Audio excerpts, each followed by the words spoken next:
안녕하세요. 지난 시간에는 유통업의 장기적 추이를 중심으로 살펴보았는데 이번 시간은 유통제도의 장기적 변천에 대하여 살펴보겠습니다. 상인의 목적 또는 역할은 지역별, 시기별, 가격 격차를 이용하여 아비트리지를 통해 차익을 실현하는 것이며 이는 동서고금을 막론하고 마찬가지입니다. 한반도에서도 고대부터 국내외의 교육이 이루어지고 있었음은 널리 알려져 있으나 유통기구에 관한 정보는 충분하지 않고 전국적인 수준의 정보를 담은 문헌자료가 현존하는 것은 조선 후기부터입니다. 조선 후기의 상업은 크게 4층의 위계로 형성되어 있었습니다. 최상층은 중국이나 일본과의 제한된 교역에 해당하는 국제무역이었고 국내 상업은 행정도시 서울을 중심으로 한 전국적 중심시장, 중앙과 지방을 연결하는 중간시장, 지역별, 권역별로 형성된 국지적 표준시장으로 구조화되어 있었습니다. 중심시장, 중간시장, 표준시장이라는 표현은 중국의 정통시장에 대한 스키너의 견해를 한국의 현실에 맞게 차용한 것입니다. 조선후기 국내 상업의 각 층위에는 유통기구로서의 시장이 시전, 보구, 장시라는 형태로 존재하였으며 각 시장에서 활동한 대표적인 유통업자는 시장 상인과 공인, 여객 주인과 선상, 행상으로서 시장의 위계와 상인의 제도적 형태는 서로 밀접한 관련을 가지고 있었습니다. 서울을 비롯한 도시상업에 관해서는 기술자료 외에 수치화할 수 있는 통계를 찾아보기 어렵고 포구상업 역시 마찬가지입니다. 반면에 조선후기 시장의 기층을 이룬 정기시장, 즉 장시에 대해서는 18, 19세기에 걸친 조사 기록이 남아 있습니다.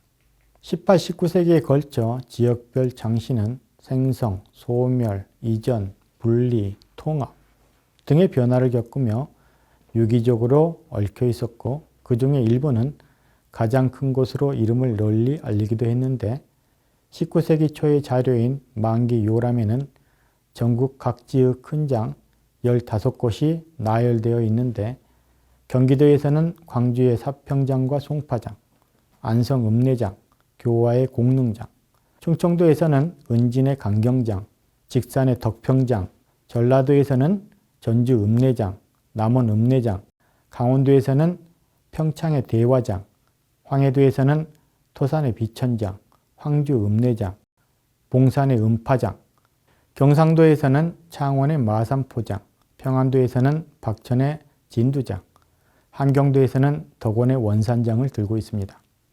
또한 임원경제지는 19세기 장시에서 거래된 주요 상품인 쌀, 보리, 콩 등의 곡물류, 무명, 모시, 삼배 등의 직물류, 면화, 담배 등의 상품 작물, 기타 수산물, 축산물, 수공업 제품 등이었음을 전하고 있습니다. 이러한 상품들이 주로 장과 장을 오가는 행상의 순회에 의해 유통되었던 것이며 이러한 기능을 당대에는 유무상통이라고 표현하곤 했습니다.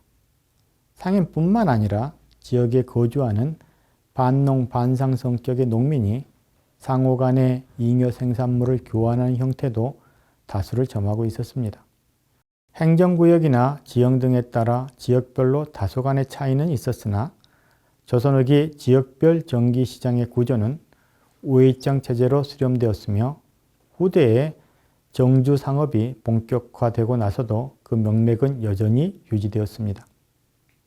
정기시장은 식민지기에 1500여 곳까지 늘어났다가 이후에 혼란기를 거치면서 감소하였으나 1970년대에 이르기까지 장시가 전국적으로 1000여 곳에 분포하고 있었다는 점은 유통기구 근대화 과정을 거치면서도 장시가 차지하는 몫이 여전히 유효하였음을 보여줍니다. 하지만 장시의 기능이나 특성까지 변함없이 유지된 것은 아니며 현재에는 상설시장과 상업보완 쪽으로 재래시장의 형태로 병존하면서도 전반적으로 쇠퇴의 추세 속에 있는 것으로 보입니다.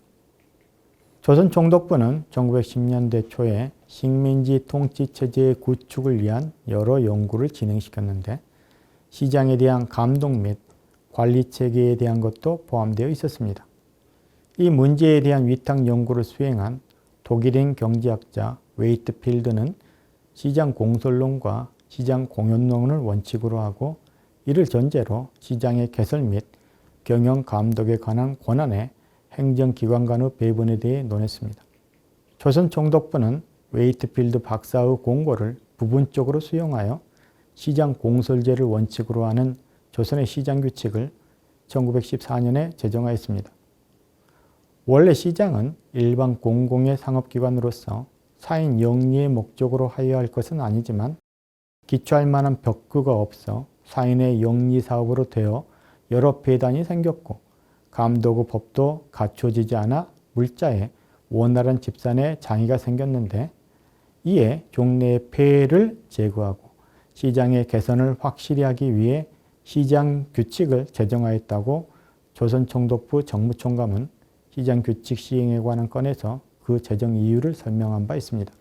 이를 위해 시장의 경영은 공공단체 또는 그에 준하는 것이 아니면 허가하지 않는 것으로 했는데 공공단체는 부를 지칭하는 것이고 이에 준하는 것은 면을 지칭하는 것입니다. 그러나 위탁을 받아 경매의 방법에 의해 수산물을 판매하는 시장은 부나 면이 경영할 수 없는 사정이 있는 경우 5년 이내의 기간을 설정하여 부나 면 이외의 자가 경영할 수 있도록 했습니다. 이에 따라 조선의 전통적인 시장은 대부분 부나 면이 경영을 담당하는 공설시장이 되었지만 부나 면이 명실상부하게 시장을 경영한 것은 아닙니다. 시장규칙에서 시장공설제는 지방관청의 투자를 통하여 시장을 발전시킨다는 적극적인 목적이 아니라 시장의 사물화에 의한 폐단을 막는다는 소극적인 목적에 중점이 있었습니다. 시장규칙에 지향하는 시장에 대한 감독 및 관리체계를 구현하기 위해 시장규칙에 적용을 받는 시장 및 그 종류를 세분하여 제1조에 규정하였는데 그것이 제1호 시장, 제2호 시장, 제3호 시장, 제4호 시장입니다. 제1호에 규정된 시장, 이것이 바로 제1호 시장인데요. 제1호 시장은 장옥을 설치하였거나 또는 설치하지 않아도 구획된 지역에 있어서 매일 또는 정기로 다수 수요자 및 공급자가 레집하여 화물의 매매 교환을 행하는 장소입니다.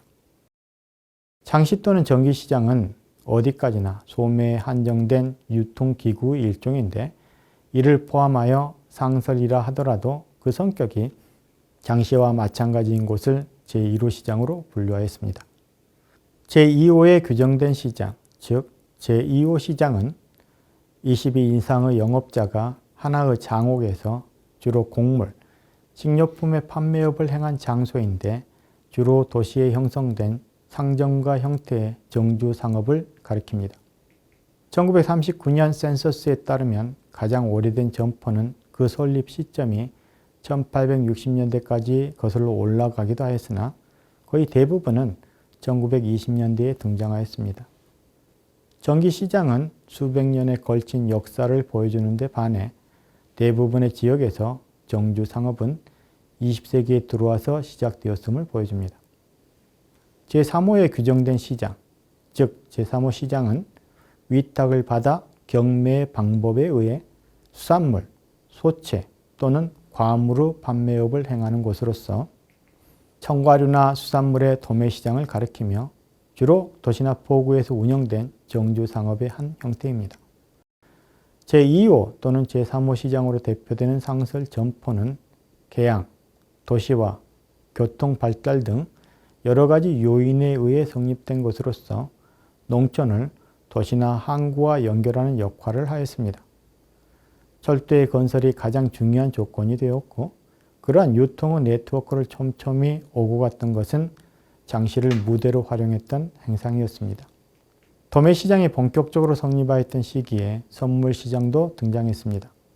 1893년에 인천 미두거래소가 한국 사상 최초의 거래소로 알려져 있습니다. 이후 설립된 경성 주식 현물 거래 시장을 비롯하여 메일 또는 정기로 영업자가 집회하여 견본 또는 상품에 의해 물품 또는 유가증권의 매매 거래를 행한 곳은 제4호 시장으로 분류되었습니다. 도매시장이 정근대 시기의 시전이나 보구가 근대적으로 대체되거나 변형되는 과정을 거치기도 하였다면 상품이나 증권의 현물, 선물 거래소는 온전히 새롭게 이식된 유통기구였습니다. 도매 점포 중에서 특히 전에 없던 형태로 이식된 사례로 백화점을 들 수 있습니다. 미국의 메이시스가 영국의 셀프리지가 있었다면 식민지 조선에는 미쓰고시가 있었는데 일본 재벌 미쓰이의 계열사였습니다.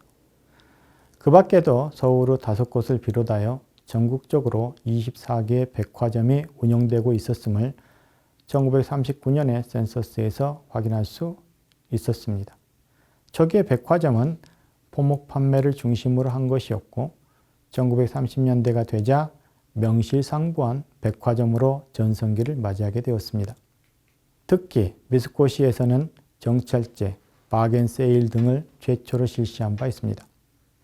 해방 이후 백화점 현황에 대해서는 1960년대 후반에 이미 전국적으로 80여 곳에 달했던 것으로 조사되기도 했고 1970년대부터 1980년대 초까지는 30여 곳이었다가 1980년대 후반에 80곳을 넘어서서 1990년대 후반이면 100곳을 넘게 된 것으로 보고되기도 하였습니다. 이렇게 통계의 엄밀성이 확보되지는 않지만 통설적으로는 1930년대 이후 1970년대까지 백화점만이 유일하게 현대식 대규모 소매기구 전용으로 군립화했던 것으로 이해되고 있습니다. 1980년대에 들어서 새로운 유형의 대규모 소매기구인 쇼핑센터, 대형점, 할인점 등이 등장하였습니다.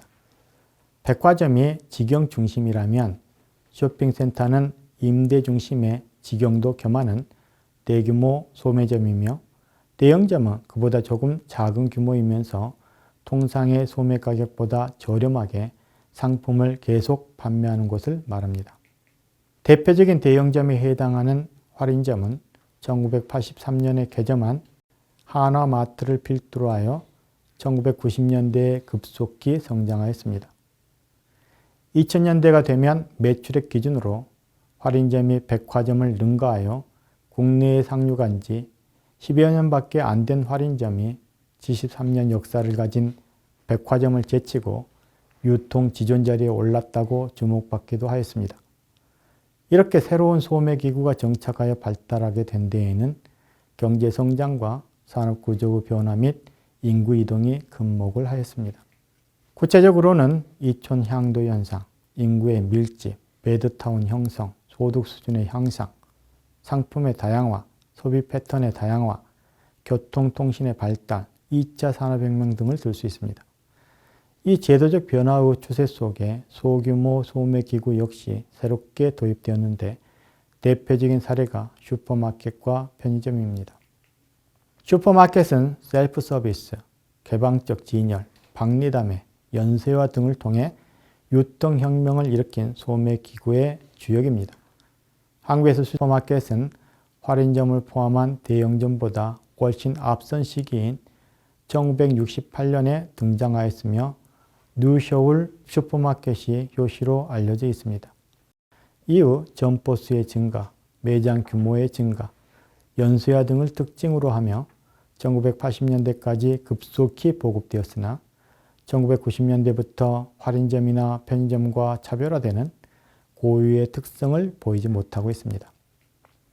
반면에 편의점은 1980년대에 새롭게 등장한 소매기구로서 본사와 철저히 연계된 연쇄화를 기반으로 하여 24시간 영업, 연중 무휴, 서비스업 병행, 다품종 소량의 상품 구성, 입지의 다양화 등을 통해 다소 높은 가격대라는 단점에도 불구하고 급속히 확산되었습니다. 1980년대 말부터 백화점, 슈퍼마켓, 편의점 등의 소매기구에서 공통적으로 나타나는 현상은 포인트 오브 세일 시스템을 도입하였다는 점입니다.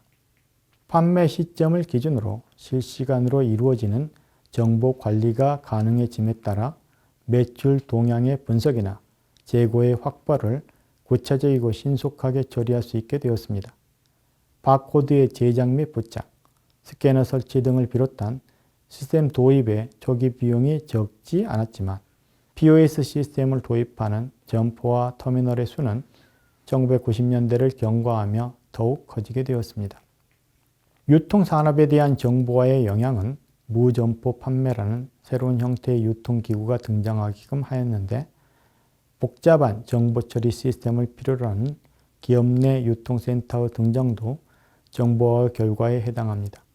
대표적인 것이 통신 판매와 전자상거래입니다. 통신 판매는 초기의 카탈로그형에서 시작하여 케이블 TV의 보급에 따른 홈쇼핑 형태로 발달돼 갔습니다. 또한 가상 공간의 쇼핑몰을 개설하여 판매자와 소비자가 만나서 거래하는 인터넷 쇼핑이 2000년대 들어 급속도로 보급되었으며 스마트폰이 본격적으로 보급된 뒤에는 모바일 쇼핑으로 진화했습니다. 무점포 판매의 확산은 신용카드, 에스크로, 전자결제 등 대금 지급수단의 다변화를 촉진하였습니다. 전자상거래는 소비자가 구매를 하기 전에 상품을 직접 확인하기 어렵다는 단점이 있지만 판매자와 소비자 사이뿐만 아니라 소비자와 소비자 사이의 커뮤니케이션도 가능하다는 점, 판매자가 소비자의 취향 변화에 대해 재빨리 대응할 수 있다는 점 등의 장점으로 인해 종래와는 다른 차원의 업체 간 경쟁을 낳게 되었습니다. 이는 온라인 판매자 상호 간의 경쟁뿐만 아니라 온라인 업체와 오프라인 업체 사이의 경쟁으로까지 발전하였습니다. 이에 소비자 입장에서는 가격 비교를 한눈에 쉽게 할 수 있게 되어 그야말로 가격 기제가 잘 작동하는 시장으로서 효율 및 후생이 증대된 결과를 낳았습니다. 하지만 소비자가 점포를 찾지 않는다는 것일 뿐 전자상거래의 판매자는 재래의 점포를 그대로 운영하며 재고 관리를 병행하는 경우가 대부분입니다. 대규모 홈쇼핑 역시 주요 백화점에 자회사로 설립되어 있어 사실상 동일한 물류창고에서 관리되는 상품인 경우가 많습니다. 독자의 점포나 창고를 가지고 있지 않은 인터넷 판매자의 경우에도 상품의 입하는 재래의 도매업자를 통해 이루어지는 경우가 많습니다. 이제까지는 유통기구의 변화를 조선 후기의 상업, 전기시장의 변천, 신형 소매업태의 출현 및 발전, ICT 혁명의 영향 등으로 나누어 살펴보았습니다. 이외에도 살펴볼 문제가 많이 있지만 유통기구 변천에 대한 이야기는 이 정도로 마치도록 하겠습니다.